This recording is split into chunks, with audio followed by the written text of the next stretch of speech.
Seja muito bem-vindo ao canal, curta, se inscreva, compartilhe, ative o sininho aí para receber nossas notificações. Já deixa o seu like aí, para de mendigar like. Se você não gostar do vídeo, no final do vídeo você retira, tudo bem?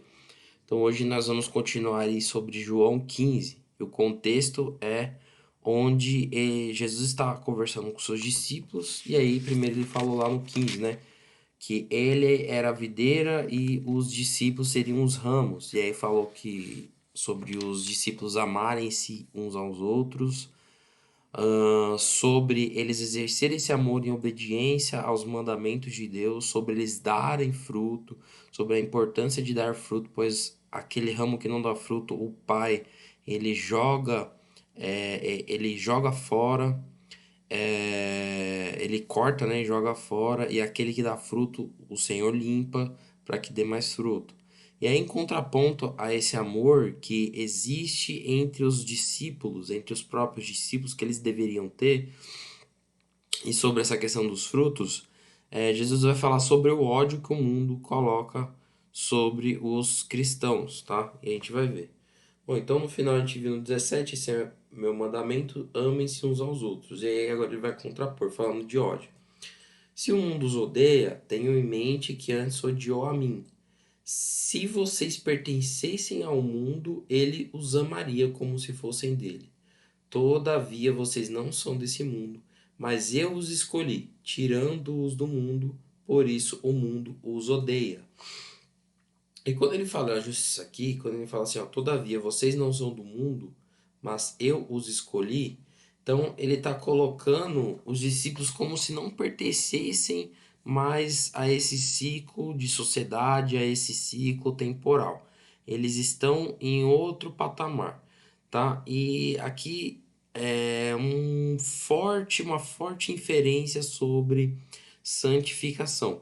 Porque quando ele diz que eles não são do mundo, e ainda mais que Jesus os tirou do mundo, ele está falando que eles estão separados de alguma forma, apesar de estar vivendo desse mundo. Então, quando ele fala assim, tirou do mundo, é no sentido do propósito em que esse mundo ele iria, e não especificamente do mundo em si, da terra. Apesar da gente saber que ele elegeria essas pessoas cidadãos do céu.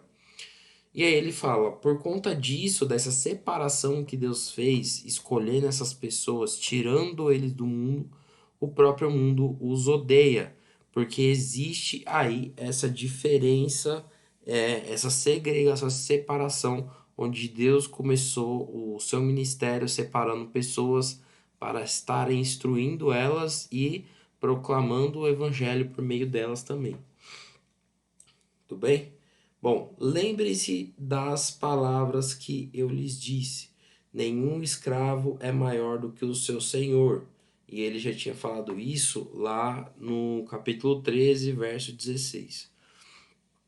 Se me perseguiram, também perseguirão a vocês.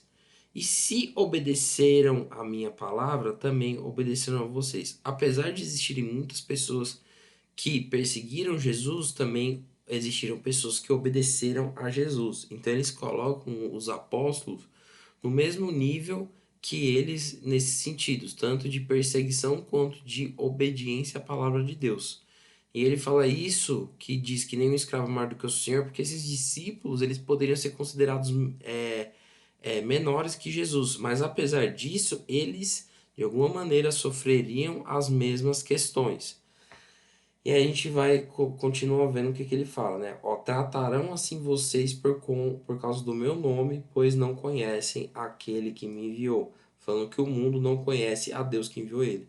Se eu não tivesse vindo e lhes falado, não seriam culpados de pecado, porque não, de alguma maneira, não estariam iluminados. Agora, contudo, eles não têm desculpa para o seu pecado. Ou seja, Jesus é a resposta final da desculpa dos homens para tudo que eles fazem de errado.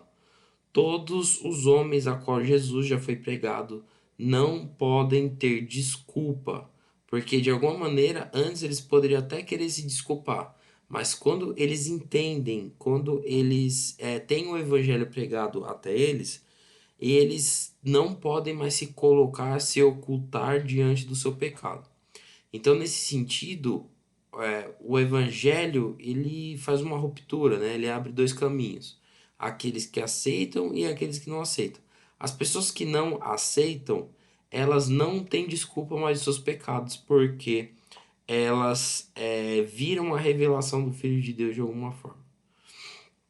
E aqueles que aceitam seguem pelo caminho da fé.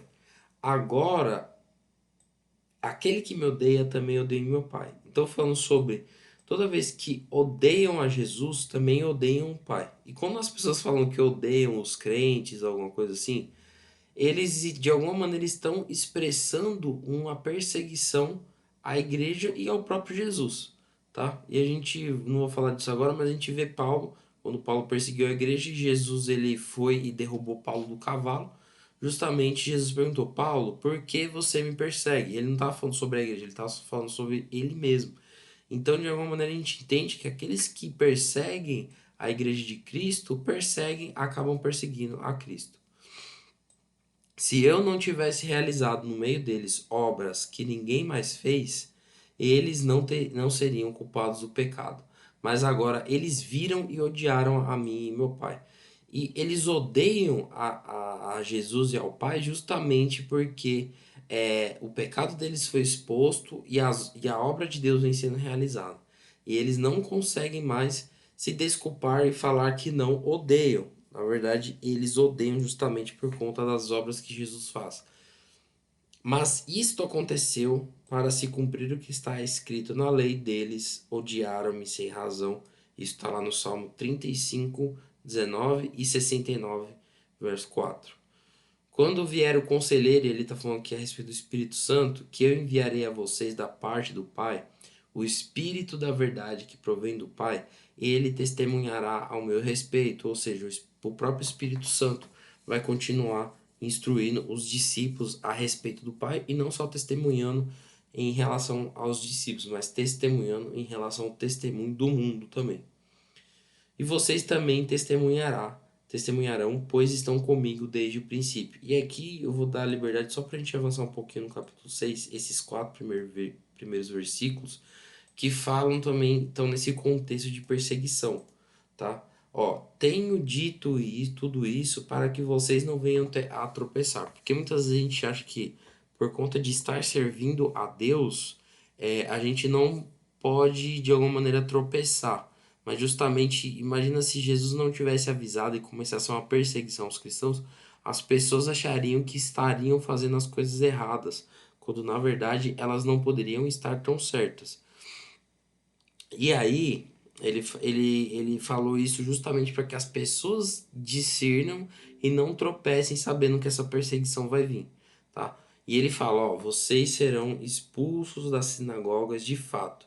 Virá o tempo que quando os matar, pensará que estará prestando um culto a Deus. E a gente justamente vê isso em relação a Paulo lá, quando ele perseguia a igreja, ele achava que o rigor da lei ele estava sendo justo, estava fazendo um favor e prestando um culto a Deus, tá? Quando matasse essas pessoas.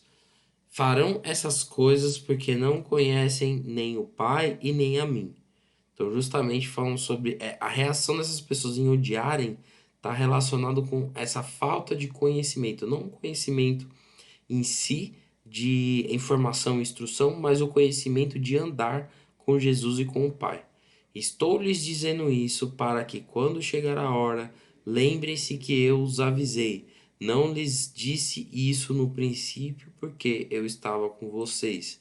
E ele poderia ter falado isso no princípio dos discípulos. Ele só não falou porque Jesus estava com eles, de alguma maneira ele tomava essas perseguições para ele e não deixava com que isso se expandisse dentro da vida dos seus discípulos.